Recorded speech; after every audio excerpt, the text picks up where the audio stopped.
Mi nombre es Nayeli Cecilia Rangel Linares, estudiante de la licenciatura en Nutrición Aplicada, y este es el momento 2 de la actividad Evidencia de Aprendizaje de la Unidad 2 en la materia de Fisiopatología Aplicada 3. Momento 2.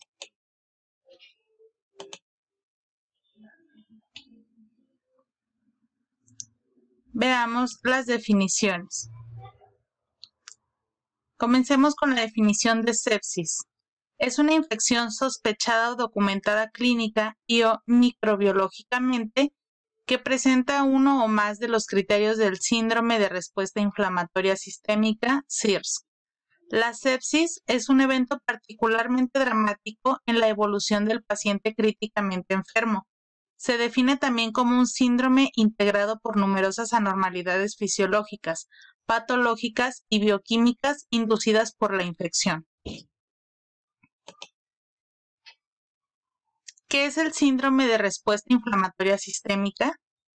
Bueno, esta es una respuesta sistémica que tiene el organismo y se caracteriza por ser una reacción proinflamatoria anormal y generalizada que se presenta en órganos a distancia de la agresión inicial. Veamos sus criterios y fases.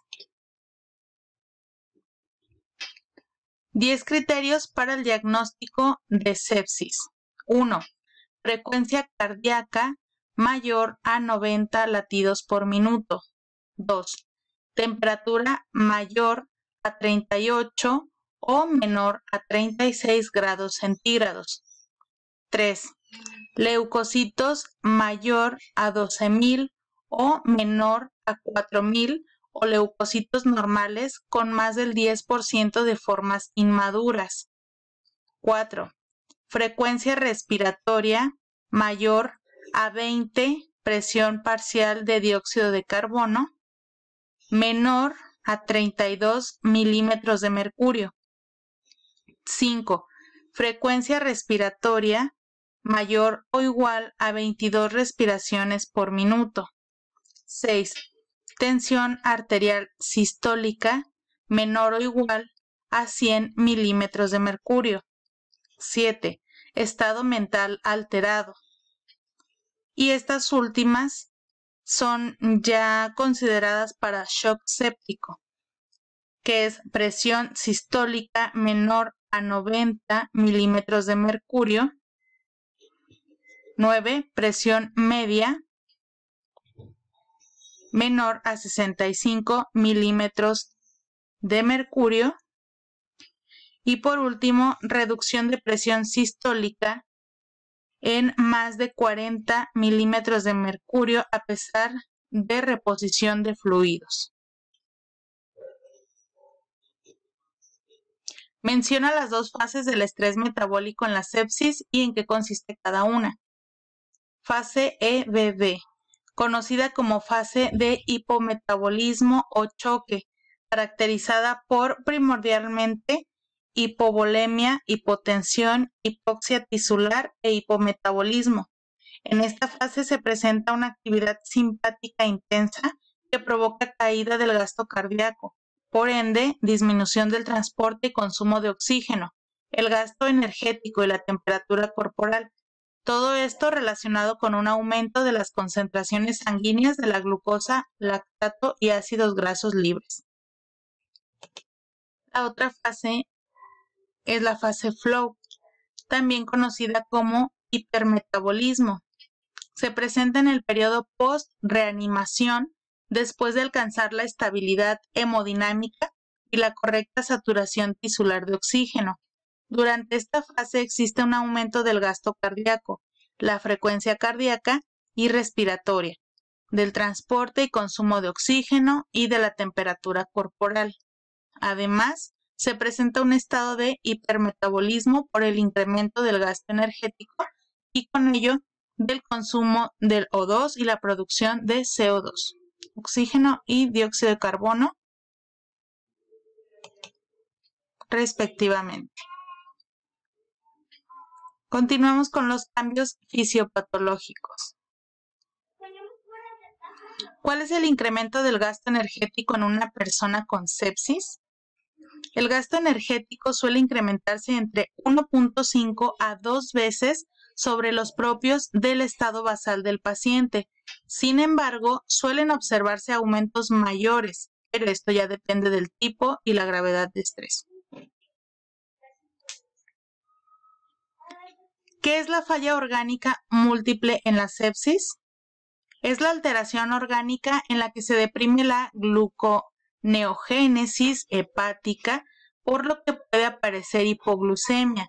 Incrementa la concentración sanguínea de ácido láctico con la consiguiente acidosis metabólica y disminuye la capacidad del hígado para sintetizar proteínas. Este proceso agrava la desregulación del medio interno e incrementa el riesgo de una encefalopatía hepatoamoniacal. 10 alteraciones fisiológicas en la falla orgánica múltiple. 1. Se deprime la gluconeogénesis hepática. 2. Aumenta la concentración sanguínea de ácido láctico. 3. Disminuye la capacidad del hígado para sintetizar proteínas. 4. El aporte exógeno de proteínas solo contribuye a incrementar la producción hepática de urea. 5. Se agrava la desregulación del medio interno. 6. Incrementa el riesgo de una encefalopatía hepatoamoniacal. 7. Disminuye la captación hepática y por ende la oxidación de grasas. 8. Disminuye el aclaramiento sérico de los triglicéridos. 9. Se reduce la tasa de cetogénesis. 10. Se incrementa la lipogénesis aumentando el cociente respiratorio. Vamos ahora por último con la intervención nutricional. ¿Cuál es la función del soporte nutricional en la sepsis? No se ha demostrado de manera concluyente que el soporte nutricional mejore la supervivencia o prevenga complicaciones de la sepsis. Las evidencias sobre la efectividad y los beneficios del soporte nutricional en la sepsis son muy escasos. Sin embargo, vamos a ver más adelante cuál es la función del soporte nutricional, específicamente en la nutrición enteral y parenteral. En particular, ¿cuál es la función de la nutrición enteral y cuándo se debe de indicar en la sepsis? Una de sus funciones es la de mantener la integridad de la mucosa intestinal, previniendo la translocación bacteriana, misma que para muchos es el evento que desencadena la disfunción orgánica. Además, reduce la incidencia de complicaciones infecciosas, puede acortar la duración de la ventilación mecánica y disminuir los días de internación en la unidad de cuidados intensivos. ¿Cuáles son las consecuencias de la nutrición enteral en la sepsis? El riesgo de isquemia cuando se inicia la nutrición enteral en un paciente séptico, sobre todo si está inestable hemodinámicamente. Además, se ha presentado mayor frecuencia de diarrea y residuo gástrico elevado, así como el incremento en la incidencia de las complicaciones infecciosas posteriores a la administración de la nutrición enteral.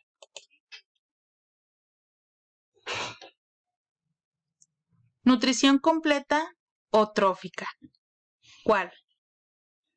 Nutrición trófica, con aportes limitados hasta 500 kilocalorías. Es posiblemente una mejor estrategia nutricional en la primera semana de evolución de la sepsis grave y el choque séptico. El tope energético de la nutrición trófica es aún arbitrario y se ha derivado de los resultados de 2 estudios de implementación de la misma en un rango de 240 a 480 kilocalorías. Además, existen estudios que revelaron una mayor frecuencia de diarrea y residuo gástrico elevado y un incremento en la incidencia de las complicaciones infecciosas después de la administración de nutrición completa, por lo que se elegiría preferentemente la nutrición trófica. ¿Cuál es la función de la nutrición parenteral? ¿Es recomendable? No existe evidencia directa que respalde ni los beneficios ni los daños de la nutrición parenteral en las primeras 48 horas siguientes al diagnóstico de la sepsis. Ninguno de los metaanálisis reportó una menor mortalidad con la nutrición parenteral. No es recomendable, puesto que no se ha encontrado beneficio alguno en su uso, ni como complemento de la nutrición enteral, además de que se ha detectado que el inicio temprano de nutrición parenteral ha conducido a estancias más prolongadas en el hospital y en la unidad de cuidados intensivos, además de una incidencia más alta de infecciones adquiridas. Y por último, ¿cuáles son las recomendaciones de carbohidratos, lípidos y proteínas en el paciente séptico? Aporte de macronutrientes. Carbohidratos. Recomendable 70% diario en energía no proteica. Esto representa de 5 a 6 gramos por kilogramo por día. Lípidos. 30% de energía no proteica. Esto es de 1 a 2 gramos por kilogramo por día. Y por último, en cuestión de proteínas, el porcentaje va de acuerdo a cada situación y requerimiento del paciente. Sin embargo, esto oscilaría entre 1.2 y 1.5 gramos por kilogramo por día, dependiendo de la situación del paciente, muy particular. Por mi parte es todo en cuanto al momento 2. Gracias por su atención.